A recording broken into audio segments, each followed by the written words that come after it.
Hey guys, welcome back to Cruiserman's Inventions. Okay, what we have back here is this generator, and I know some of you don't understand this principle, but if you understand an inverter, if an inverter had enough wattage and could run off a battery, then you can run a bench grinder. And if you can run a bench grinder with a generator on it, you can make a charge system going back to the batteries. However way you have it, series and parallel connected, you can do that. You won't blow nothing up because they're all the same and they're all the same match. So it equals itself out, guys, right? So we have a bridge rectifier here. So it comes from AC into here and then DC out. And I have a diagram down here actually showing everybody how this works. Now, I had this hooked up, or two of them hooked up in a 12 volt series like I have now to make stronger amperage, because two of these and not series but parallel. That's the positives together and the negatives together, and you draw off that one side of the positive and the negative, and it makes a stronger battery. These are 9 ampere 12-volt batteries, so by doing that, you're making 12 volts still at 14 amperes now. This whole series here is part of the charge pack. We know that this is capable of producing on the AC side, before it hits the bridge rectifier, it hits 40 volts AC. Now, bridge rectified back to DC through two of these terminals, but because we're not using three of the terminals that are coming out of here, right? This is stock wired too. This is just stock wired from the motorbike, right? So what happens, guys, is these batteries here are looped. It makes a stronger battery. It comes down, it runs the inverter. The reason why is because we've got to try and boot start this thing.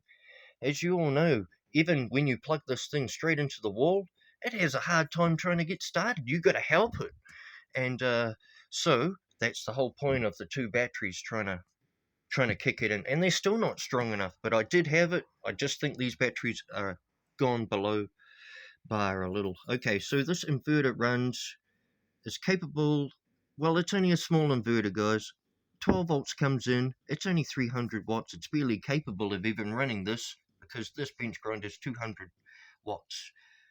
Okay, now output is 240 volts AC. This is an AC induction motor, which means you really got to give it a hand until it gets up to full revs. And then once you get it up to full revs, there's no stopping it, right? As long as you can keep that continuation going. Now, I'm going to put a pull cord off a lawnmower on the side here so I can pull it to get the rotation going fast enough for it to get going under its own power. Now, I know these have starting capacitors underneath, and I actually tried these capacitors in the series actually to try and null the power down. And I tell you what, it had such a force on it, and it was not cogging, but had force, residual force, magnetic force, that the thing wouldn't start. To get lower volts, it wasn't worth it. So you try out things like this and things like this out of the bridge rectifier, which will pull in the 3 pins out of here and rectify it to DC, but three, and that's how I was getting 60 volts. So more batteries in the pack just means you have more power to run this, um, more lasting longer battery power, and the whole lot of the equation. So the batteries themselves, through these three here being linked up in series, was 38 volts. Now this here generator was capable, after it went through the bridge rectifier, of producing 38.2. Now, before this gets any, you see, here's the tricky thing that you might find tricky. There's parallel and series all sort of connected, but this acts as a plus one, and it gets charged up through the series as a plus one. As we know, batteries will try and equal themselves out. You have one that's half dead and one that's half good. You join the positives and the negatives together of each other. The one that's low and the one that's high, they'll equal themselves out and balance themselves. Right? That's just how they work. Let's, alright, I've got a cameraman here, so we've got a voltmeter here. But I have done the numbers, and that's the whole series of how this is, right? So here's one of the original bridge rectifiers that came out of the motorbike. I tried to hook that up. It had 3 phases AC and then 2 out for DC. This one here, useless. Absolutely useless. I had it on here. It stopped it. The motor wouldn't even work with that stupid thing on there. That's all of these things are stupid, stupid, stupid, stupid. Don't have them on your generator. You know what I mean? I'll show you something now. Now, I'm going to try and start this because this plug here, this board, is in the inverter, right? And this runs off the batteries. So I'm going to try and start this. You can hear it's hard and it kicks off. Unless I try and help it first, right? Okay, hold that for a minute. All right, try and get close up here. Okay, I'm going to try and start it. Okay, as you can see, that's why I need the pull cord. Now up here, I'm going to unplug this. I'm going to plug it into the mains power here. Now come back down here. I'm going to turn this on. There it is. It's going. I'm going to unplug this very quickly. I'm going to put it straight in here. Now did you see that? It carried on. Now that I got that speed and rotation going, I can start plugging things into this board. Get off. So yeah, I can start plugging stuff into the board now, right?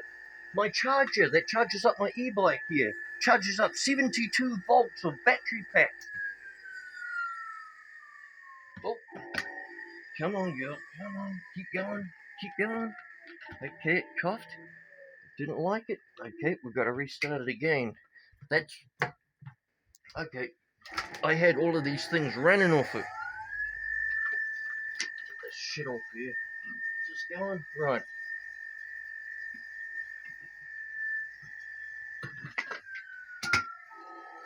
Come on, keep going, keep going, keep going. Right. Light's on. I had my charger in here, and it was charging up all of my other batteries. My phone. This will only charge up little appliances, right? Get in there. My phone. My phone's working on the charger. There, it's going, it's charging. Now I'll try and put in this battery charger. This may kill it. Come on. Yes! Yes! It's going! Yes! Here we go. It's going. This is going to be a long vid, guys. And it's going to take me a long time. See? It's going. It's charging. We're following the cord back. It's charging the e-bike carcass bike at 72 volts. We're going to turn on the clock. As you can see, there it is.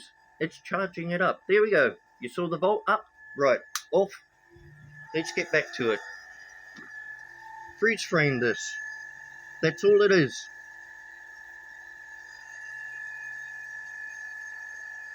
This thing will run continuous because it's charging. It can't drop below 38.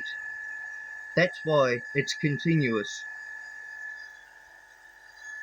38.2.